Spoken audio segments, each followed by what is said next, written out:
Bayangkan kau merantau ke negeri Sakura Jepang, tapi hanya untuk jatuh cinta pada orang yang seharusnya tak boleh kau cintai.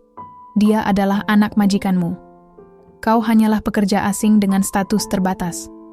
Tapi hati tak pernah tahu batas, bukan? Inilah kisah cinta terlarang yang tumbuh diam-diam, lalu dihancurkan oleh kenyataan. Sebelum kita mulai kisah yang penuh air mata ini, jangan lupa untuk like, komen, dan subscribe ya, sahabatku. Karena satu klik dari kamu sangat berarti untuk kami terus menghadirkan kisah-kisah yang menyentuh hati.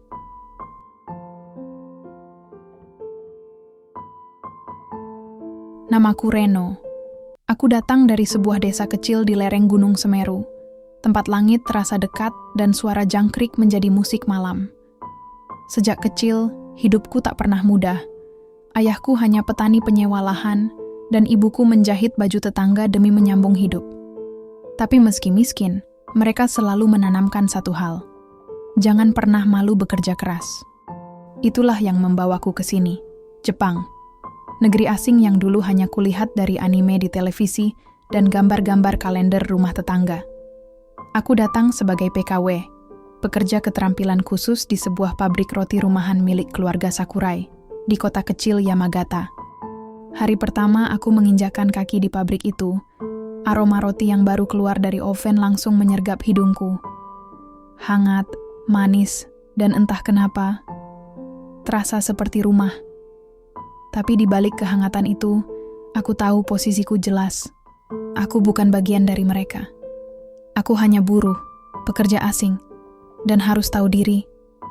Reno-san, adonan jangan terlalu banyak air. Tegur kepala dapur dengan bahasa Jepang yang kaku. Aku menunduk, mengangguk pelan. Haik, wakarimashita. Hari-hariku dipenuhi mesin pengaduk, loyang panas, dan tepung yang lengket di baju. Jari-jariku mulai mengeras, telapak tangan kasar. Tapi semua itu kuterima. Setidaknya, aku bisa mengirim uang untuk ibu dan adikku yang masih sekolah. Itu cukup, pikirku. Sampai hari itu. Hari di mana aku pertama kali melihat Airi. Dia datang dengan langkah ringan, membawa segelas teh hangat ke dapur. Rambutnya sebahu, dikuncir setengah, dan matanya. Tuhan, matanya seperti sore hari di sawah saat matahari mulai tenggelam. Hangat, lembut, dan membuatku lupa bahwa aku hanya Reno dari kampung. Ini untukmu, katanya dalam bahasa Jepang yang sopan, tapi tak kaku. Kamu pasti capek. Tangan ini gemetar saat menerima cangkir keramik dari tangannya. Terima kasih. Sakurai-san, ucapku gugup. Dia tertawa kecil. Panggil saja Airi. Aku tak tahu kenapa dia begitu ramah padaku. Sementara yang lain hanya mengangguk dingin jika bertemu, Airi selalu tersenyum. Ia tak segan duduk bersamaku saat makan siang, menanyakan tentang keluargaku, bahkan tentang makanan Indonesia yang katanya ingin ia coba. Setiap malam sepulang kerja, aku duduk di balkon kamar kontrakan kecilku sambil memandangi langit Jepang. Bulan di sini sama seperti di kampung. Tapi rasanya berbeda, lebih jauh, lebih sepi. Dan setiap kali kuingat senyum Airi, hatiku jadi sesak. Apa aku sedang jatuh cinta? Bisikku pada langit, tapi aku tahu, cinta ini salah tempat. Dia putri pemilik pabrik. Aku cuma pekerja asing dengan visa terbatas. Jangankan menikah, menyukai pun rasanya terlalu berani. Namun hati manusia bukan seperti tombol mesin yang bisa dinyalakan dan dimatikan. Perasaan ini tumbuh diam-diam. Dalam tatapan, dalam sapa, dalam secangkir teh hangat di sore hari. Suatu malam, saat aku sedang membersihkan loyang terakhir, Airi datang ke dapur, tangannya membawa bekal dalam kotak kayu. Dia tersenyum, malu-malu. Aku buatkan nasi kare khas Jepang. Kamu mau coba? Aku terpaku. Kata-kataku tercekat di tenggorokan. Untuk saya? Iya, aku masak sendiri. Aku ingin tahu pendapatmu. Malam itu kami duduk di bangku kayu belakang dapur. Langit gelap, angin dingin, tapi aku merasa hangat. Dan dalam diam aku tahu, hatiku sudah mulai tak bisa berpaling dari tatapan gadis itu. Hari-hari di pabrik roti Sakurai mulai terasa berbeda sejak malam itu. Sejak Airi duduk di bangku kayu belakang dapur dan memberiku kotak nasi kare buatan tangannya. Entah kenapa, dunia yang sebelumnya terasa datar, perlahan mulai punya warna. Setiap pagi aku datang lebih awal. Bukan hanya karena disiplin sebagai PKW, tapi karena ada harapan kecil di dadaku, melihat senyuman Airi sebelum mulai mengaduk adonan. Dan benar saja, dia selalu datang. Kadang membawa roti, kadang hanya lewat untuk menyapa, kadang duduk sebentar sambil bertanya, "Semalam mimpi apa, Reno?" Aneh, di negara ini aku hanyalah pekerja asing, sering dianggap orang luar. Tapi di mata Airi, aku merasa seperti manusia yang layak dihargai, diperhatikan, dikenang. Suatu sore, hujan turun deras, langit Yamagata gelap, dan suara mesin oven berpadu dengan denting air di atap seng. Aku baru selesai mencuci loyang terakhir saat langkah kecil Airi terdengar di ambang pintu dapur. "Reno," katanya pelan. Aku menoleh, dan jantungku seketika berdegup kencang. Dia membawa payung lipat dan mengenakan sweater abu-abu lembut. Rambutnya sedikit basah. Wajahnya terlihat pucat karena dingin. "Sudah malam, aku antar pulang ya." Aku kaget. Nggak usah. Aku bisa jalan sendiri." Dia menggeleng. "Nggak apa-apa. Aku bawa payung 2. Aku diam sejenak. Di kepala, ribuan pikiran berputar. Tapi akhirnya aku hanya bisa mengangguk pelan. Kami berjalan berdua di bawah payung kecil. Langkah pelan, suara hujan jadi latar musik. Hati ini rasanya seperti adonan yang mengembang pelan, hangat dan lembut. "Aku suka bicara sama kamu, Reno," ucapnya tiba-tiba. Aku nyaris berhenti berjalan. "Saya juga senang bisa ngobrol sama Airi-san." Dia tertawa kecil. "Kalau kita sedang begini, jangan pakai san. Aku bukan atasanmu." Aku mengangguk, pelan. "Airi." Itu pertama kalinya aku memanggil namanya tanpa embel-embel formalitas. Dan dia tersenyum. Senyum yang tak akan pernah kulupakan seumur hidupku. Hubungan kami tak pernah diumumkan. Tak ada pelukan, tak ada janji. Tapi dari tatapan mata, dari roti isi keju yang tiba-tiba muncul di lokerku, dari pesan kecil di kertas bungkus bekal yang ditulis tangan, aku tahu perasaan ini nyata. "Semangat, Reno. Ganbate." "Tadi aku lihat kamu ngantuk. Jangan lupa istirahat ya. Kalau kamu pulang nanti, ajari aku masak nasi goreng ya." Itu hal-hal kecil. Tapi bagi seorang Reno yang jauh dari rumah, itu seperti embun di musim dingin. Jarang, tapi menyejukkan jiwa. Namun, tidak semua mata di pabrik menyukai kedekatan itu. Tatapan kepala dapur mulai berubah. Rekan kerja Jepangku mulai berbisik pelan ketika aku lewat. Suatu siang saat makan di dapur, aku mendengar 2 orang berbicara. Mereka tak sadar aku paham bahasa Jepang. "Dia pekerja dari mana?" "Indonesia ya?" "Ya." Ku dengar dia dekat sama putri pemilik. Kalau benar, itu gila. Mana bisa? Aku pura-pura tak mendengar. Tapi kata-kata itu menusuk seperti jarum ke dalam dada. Sejak itu aku mulai menjaga jarak. Tak lagi menjawab pesan Airi dengan cepat. Tak lagi menunggu di sudut dapur hanya untuk melihat senyumnya. Aku takut. Tapi Airi, dia datang kepadaku suatu malam. Mata berkaca-kaca. "Kamu kenapa menjauh?" tanyanya pelan. Aku menghela napas panjang. Aku cuma takut. Terlalu dekat. Dia memegang tanganku. Hangat. Kecil. Lembut. "Kamu bukan cuma buruh bagiku, Reno. Kamu orang yang buat aku merasa hidup." Dadaku bergemuruh. Di tengah pabrik roti tua yang sudah mulai sunyi, di antara aroma mentega dan tepung yang masih menempel di tangan, aku tak bisa menahan lagi. Aku hanya menunduk, menahan air mata. "Aku ingin kamu tetap di sini," katanya. "Di sisiku." Dan malam itu aku tahu, aku mencintainya. Dengan utuh. Dengan segala resiko yang mungkin datang. Kami bukan Romeo dan Juliet. Kami hanya 2 jiwa yang tak sengaja bertemu di negeri asing, yang mencoba mencintai di tempat di mana cinta seperti ini dianggap salah. Pagi itu, embun masih menggantung di dedaunan. Udara Yamagata terasa lebih dingin dari biasanya. Tapi bukan hawa musim semi yang membuat tubuhku menggigil, melainkan firasat yang entah kenapa terasa menusuk. Sudah seminggu sejak malam itu, malam di mana Airi menggenggam tanganku dan mengatakan bahwa aku adalah alasannya untuk tetap tersenyum. Sejak saat itu, hubungan kami tak bisa lagi disebut sekadar teman. Kami adalah dua hati yang jatuh cinta diam-diam di negeri yang asing. Dalam situasi yang salah, setiap tatapannya kini membawa debar, setiap senyumnya adalah jembatan menuju jurang yang mungkin kapan saja runtuh. Hari itu, pabrik lebih ramai dari biasanya. Ada inspeksi internal dari pemilik, Sakurai-san, ayah Airi. Lelaki berwibawa dengan rambut setengah putih dan suara yang keras tapi tegas. Ia jarang datang ke dapur, hanya muncul sesekali. Tapi hari itu, ia berdiri tepat di depan oven, mengawasi proses produksi. Aku menunduk dalam, memastikan adonan kalis, tangan gemetar saat menggenggam spatula. "Tegakkan badanmu," bisik kepala dapur. Aku hanya bisa mengangguk, tapi dari ujung mataku, aku melihat Airi berdiri tak jauh dari ayahnya. Ia berusaha bersikap biasa, namun sorot matanya tak bisa berbohong. Ia gelisah, seperti aku. Inspeksi selesai, dan semua orang kembali pada tugas masing-masing. Tapi saat aku sedang membersihkan loyang, pintu dapur tiba-tiba dibuka kasar.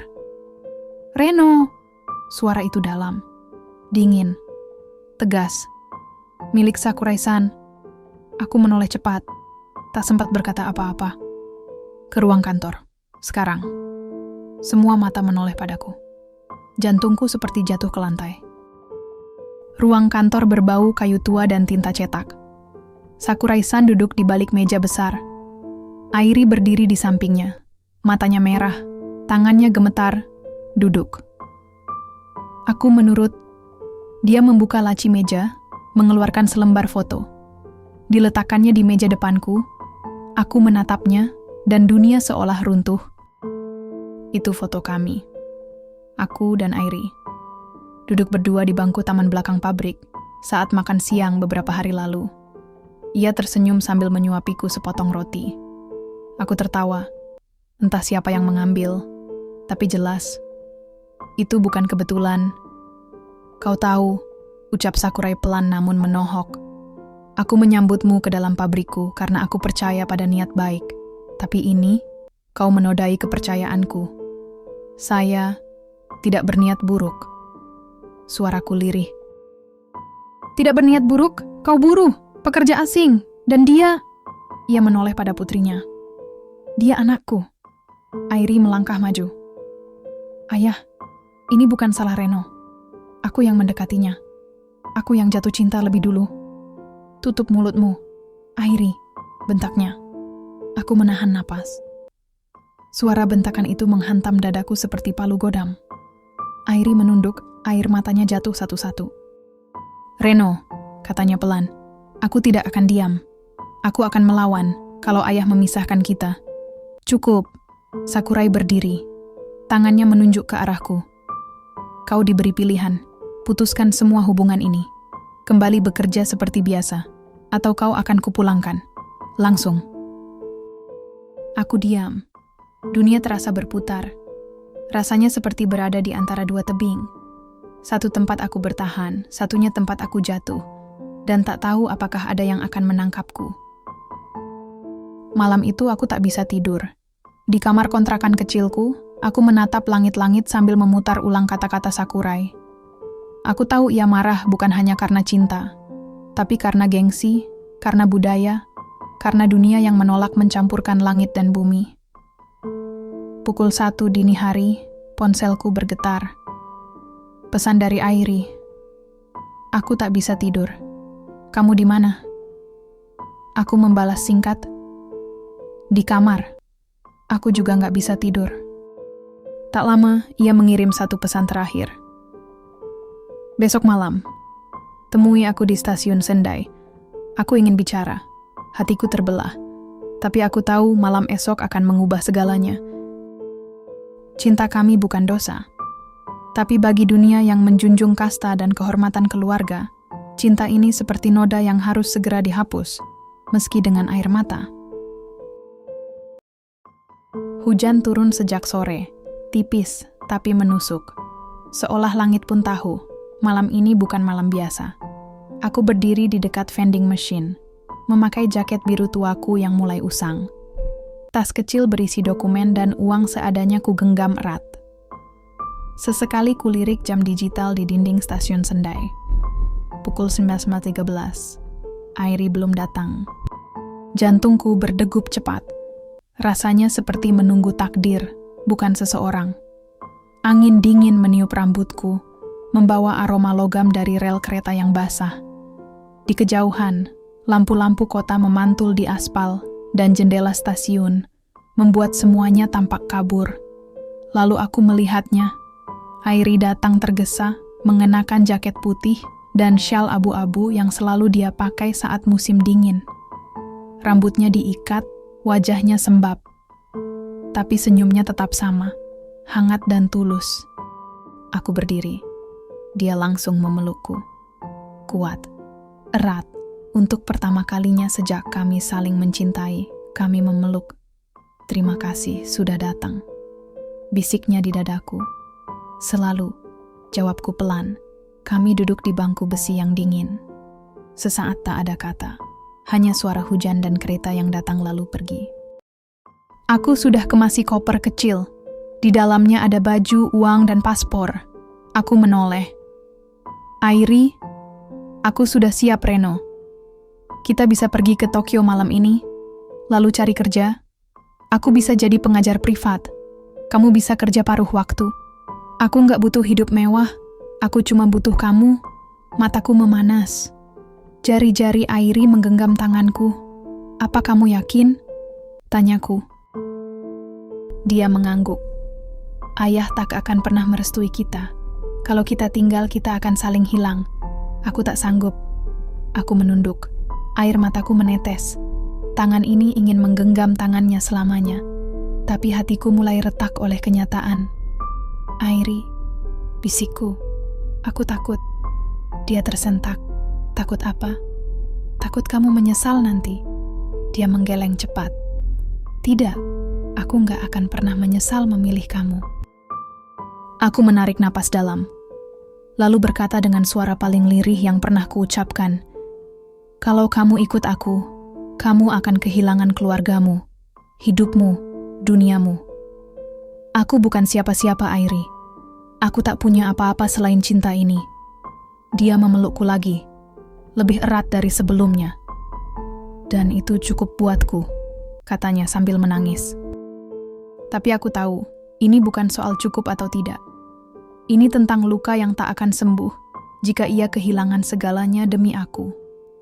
Kereta menuju Tokyo tiba pukul 20.24. Kami berdiri di pinggir peron.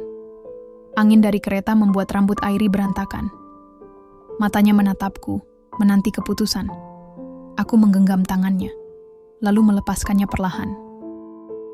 Airi, suaraku gemetar. Aku sayang kamu. Tapi aku tidak ingin jadi alasan kamu membenci hidupmu sendiri nanti. Dia terdiam. Air matanya mulai jatuh satu persatu. Aku lebih memilih patah hati daripada melihat kamu kehilangan semuanya. Jadi, kamu meninggalkanku. Bukan karena aku tak cinta, tapi karena aku terlalu cinta. Kereta bergerak pelan. Airi mencoba mengejar, tapi aku menahan bahunya. Aku akan pulang ke Indonesia. Tapi cinta ini tidak akan pernah aku buang. Itu janji. Dia menutup wajahnya dengan tangan. Isaknya lirih, nyaris tenggelam oleh suara mesin kereta. Saat kereta mulai pergi, aku naik ke dalam gerbong. Dari balik jendela, kulihat dia berdiri sendiri di peron. Hujan turun lebih deras. Tubuhnya gemetar.